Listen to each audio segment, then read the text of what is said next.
Hello everyone, this is Dangerous, and today I'm finally recording a video. And I wanted to show off some red stuff I've been doing. So before I start, I should say this memory cell design isn't mine, it's someone else's. I'll forget their name, but I'll put it in the description with the link to it. I've made custom IC circuits to be able to control the memory addresses of it, and I've interconnected 64 of them to make up basically almost like a command line, I guess. So yeah, I did not design that. This timer design I also didn't do. I found an FTP form, I'll also put it in the description, but I did shrink it down into a circuit for speed. The rest of this though I made myself. So this is a programmable note block machine that can play 2 notes at once, and it uses binary processor instructions because that was the easiest to make. And so I guess I'll start by showing it off so that those who want to see it run don't have to worry about the explanation. So I'll just turn it on.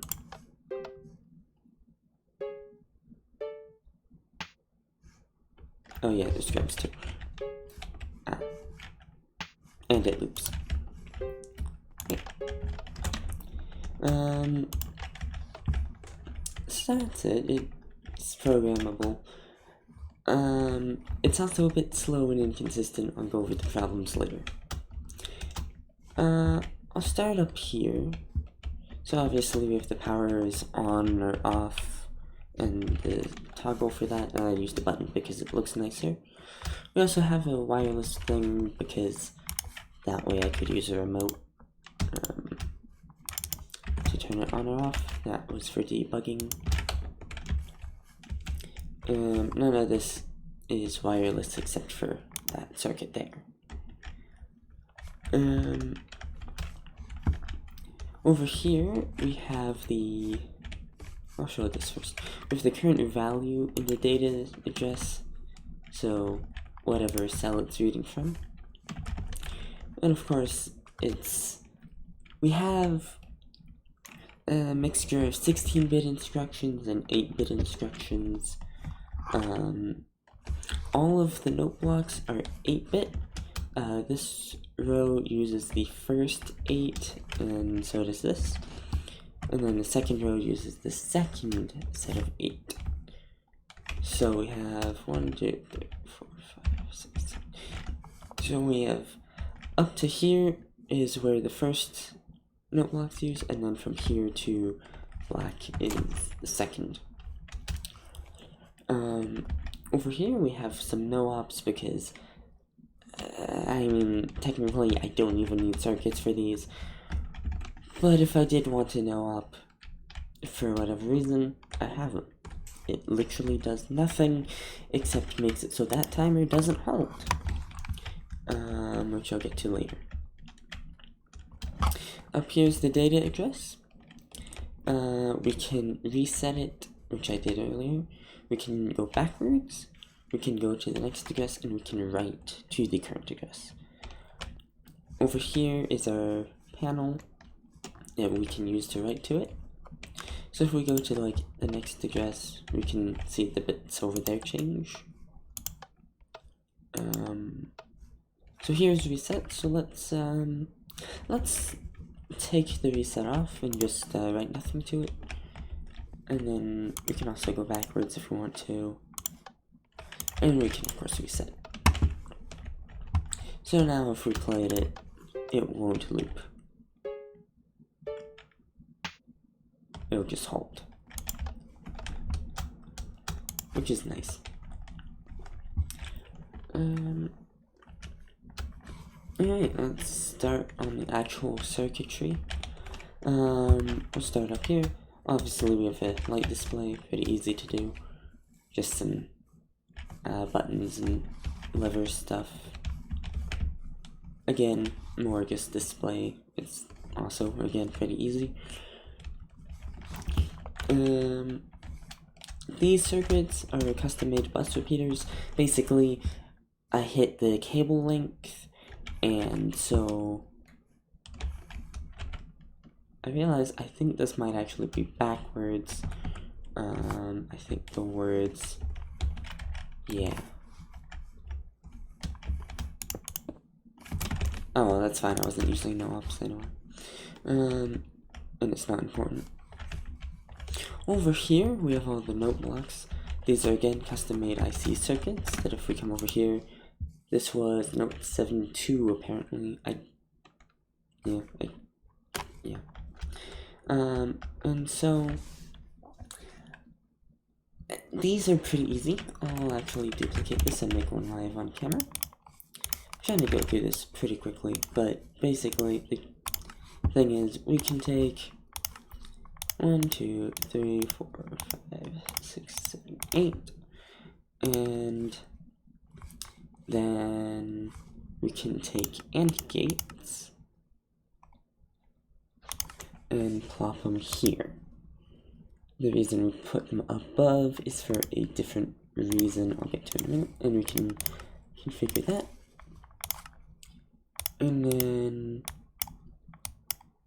we'll do that. And then this, and another AND gate, and then we just go to the end, simple IO output mode, and now we have a circuit.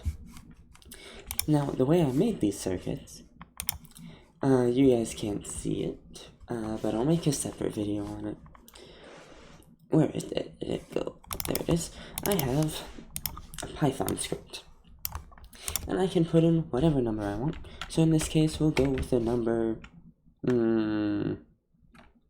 what's a nice one?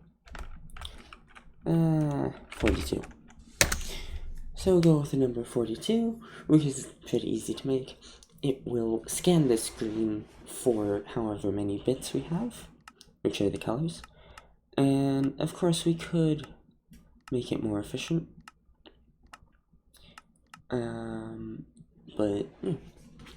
So that's the number 42 in 8-bit binary. And so we just use the script to make most of them. I didn't make the script until about note 5. Or is it note 6? I think it was note 6. And then I thought, I can do this faster, and made the script. So, a lot of these were not made by hand. In fact, probably over 90% of them were not made by hand.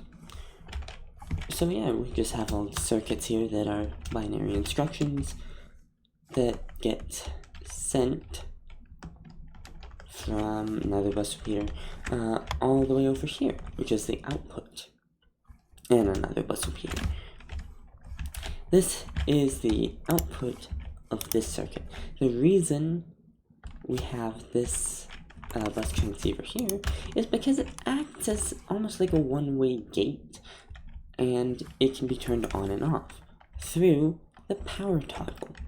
So the power is connected to there, so it can't output while we don't want it to be turned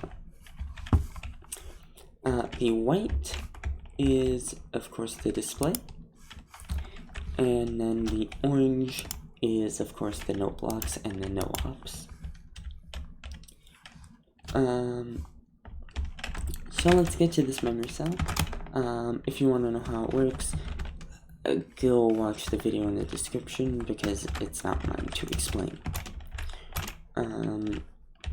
But basically all the data is stored inside of these cells, and so we can see all the instructions.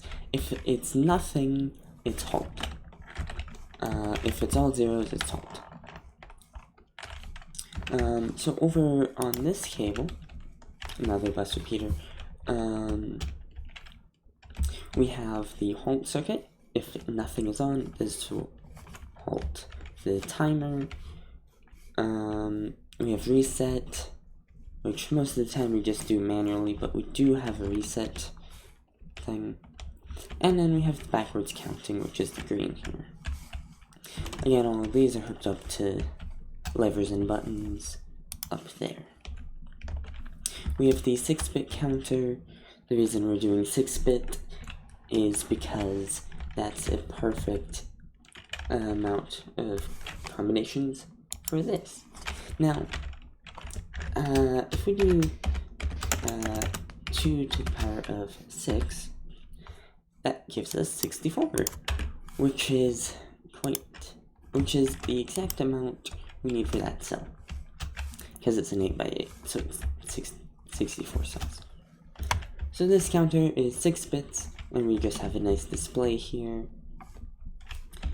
And basically, again, we just do binary instructions starting from 0 and 0. Yeah, so reading is always on. If we give it a signal of pink, then I don't know why I chose pink. I don't like pink. Oh well. I'll fix that next update. Yeah. If we gave it a signal of pink, it would write to the cell instead of read from it. But other than that, read is always on. So this, of course, goes 0, 0, 0, 1, 0, 0, 0, 1, 0, all the way up to 1, 1, 1. And so this row uses the first 3 bits, and then the second row here uses the second set of 3. And yeah, so it just takes that, uses it, and that's where the address is. So if I spam this button a bit, we'll go up to this address. We can see that this address in binary is apparently 111, or sorry, 110, and 100, which would read from this cell, which of course there's nothing in it. Yeah. So yeah, that's pretty much it. It's just reading from a cell using that. That used to be much bigger, which is why it's so far away. But yeah, that's about how it works. And yeah, if you want more detail, you can go to my Discord in the description as well. Now to explain the problems. The problems with it are mostly this timer. 1, it's 1 second. 2, it has some weird startup issues. So if I just actually make a loop here, let's see. It has some delay. So really we could use a no-op. So let's write in a reset here. This is a 16-bit instruction. So if we go over to this timer, it's not perfect. First, so, oh, it's not actually halting this time, nice. For some reason, sometimes it was halting between timers. Now it's not, which is good, but, why is it not halting anymore? What?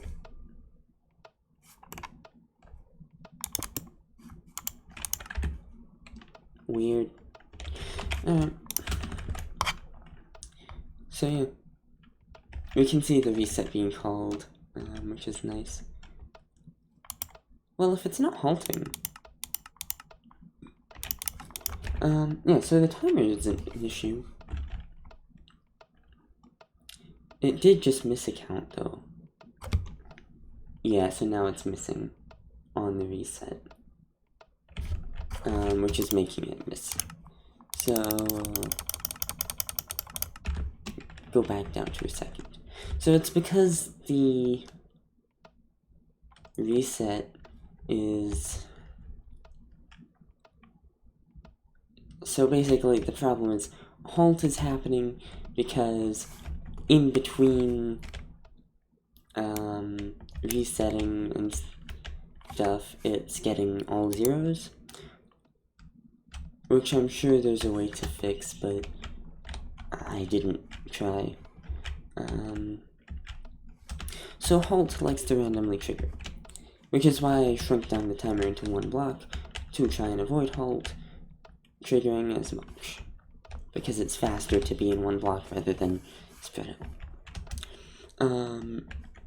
The second issue is I need to compress this memory cell into one block. Also, sorry for the frame rate lag. It is quite bad with the lighting updates. That's another thing. This is slow because it's all being processed in the actual world compared to the circuits being able to go instantly. So it is a bit slower. The other problem is the wiring has a max length to it. You can see all the outputs here, which is kind of cool. Yeah, what else is an issue? It's slow. So, yeah, it can only have 1 beat a second, which is 60 BPM, which is slow. We'll reset this address, and actually just reset all of them.